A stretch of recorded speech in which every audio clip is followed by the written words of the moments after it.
another episode of Lean Hybrid Muscle TV.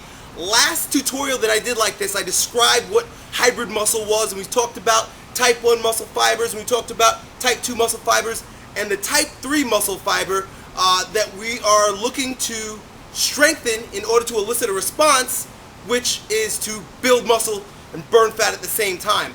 A lot of new things have happened since the last time I spoke to you guys in this fashion. My body has changed tremendously. You might not be able to tell with this baggy t-shirt on, but I'll reveal it to you in the next couple of weeks. Now, let's get down to business.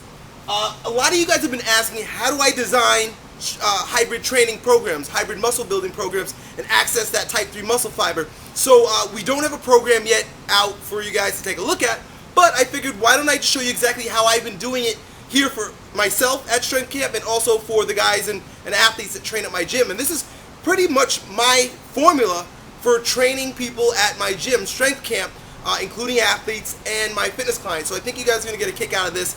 And this is really the nuts and bolts of it. You can design your own program with the information that I'm giving you. Now, I drew some pictures on here to make it a little bit more entertaining for you. But if you take a look, we've got a spectrum. I call this the hybrid training spectrum. Over on this side, we have fire. And on this side, we have the exact opposite. We have water. Now, there are parameters associated with fire training and people who are predominantly fire-oriented. They get a lot out of fire training, and I'll talk to you about that in a moment. And we have the exact opposite people or parameters that are associated with water training. And I'll tell you what I mean in a moment. And people who respond really well and have a tendency towards water-type training. And then in the middle here, we have our hybrid training, and this is pretty much where we take all the best qualities of fire training and combine it with the best qualities of water training without killing yourself. Because if you remember the last video I told you, I said we need to train heavy, we need to train a lot, we need to train often, and we have to train with very short rest intervals. And a lot of people are asking, like, Elliot, are you out of your mind? There's absolutely no way I can do that. How do you do it without burning yourself out? So I'm going to show you exactly how we do it, and there's a secret that I didn't reveal, but I'll show you exactly now how we do it, so that how we design these programs so you don't kill yourself. Okay, the parameters associated with fire training, really quickly: high intensity. That means heavy weight. When people say intensity, a lot of times they don't know what they're talking about. When we're talking about intensity, we mean the actual weight being lifted.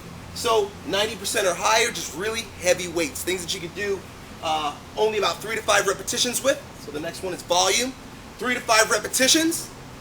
Rest intervals are going to be really high, or you're going to have like 2 to 3 minute rest intervals. A lot of rest because you're lifting such heavy weight. And frequency.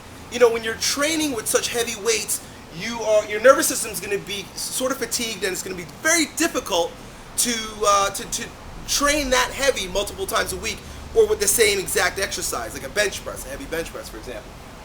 And on the other side, we've got our water training, which is low intensity, which is like body weight or less than 50% of your 1 rep max. When I say body weight, I mean like jogging and things of that nature, swimming, stuff like that. Less than 50% of your 1 rep max, you're going to be able to do repetitions that are well above 15, maybe even up into 30 or 40 repetitions with that. So it's high volume, low volume, high volume. Also timed. So I say timed simply because it's like, you can go on for a half an hour or an hour doing the same exact exercise at low intensity. Rest intervals are going to be either 0 or less than 60 seconds. Very low rest intervals. You don't need a lot of rest here. You're just going on and on and on and on. So that's where the 0 comes from.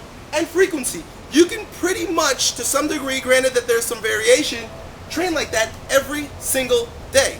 So along that spectrum, we call this a number 1, and we call fire training a number 5. Now, you're probably asking yourself, well, here's what we do. We take high intensity, we take all the highs, all the ups, and we stick them in, we blend them together, and we make sure that we're doing the best here. High intensity, high volume, high frequency, high rest intervals. We kind of combine all the best of the both.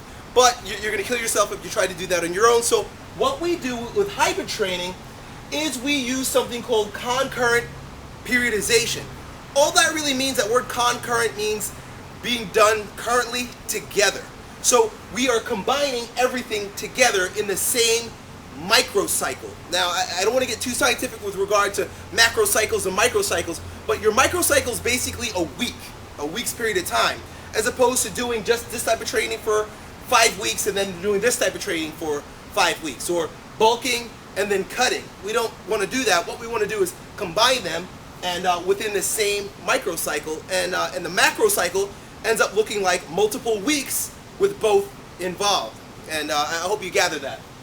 So anyway, a sample program of what a 3 or a 4 would look like on that hybrid spectrum, and what we want to achieve with our hybrid strength training programs would be